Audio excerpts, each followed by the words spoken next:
খালেদা জিয়া, সাবেক প্রধানমন্ত্রী, BNP chairperson, ওনার বিরুদ্ধে তৎকালীন স্বৈরাচার শাসকের শেখ হাসিনার নেতৃত্বে কুমিল্লায় 3টা মামলা হয় 14গ্রাম থানার অধীনে।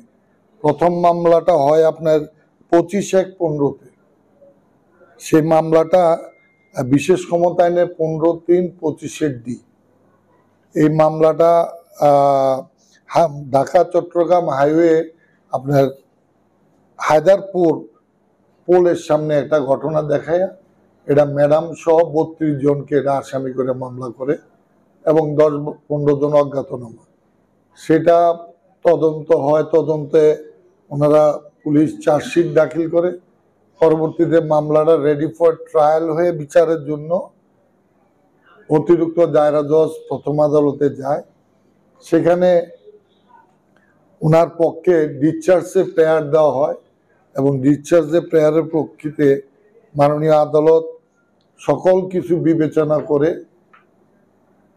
ওনার এই ডিসচার্জে প্রেয়ারটা মঞ্জুর করে এবং খালেদা জিয়াকে এই মামলার দায়ের থেকে অব্যাহতি প্রদান করে।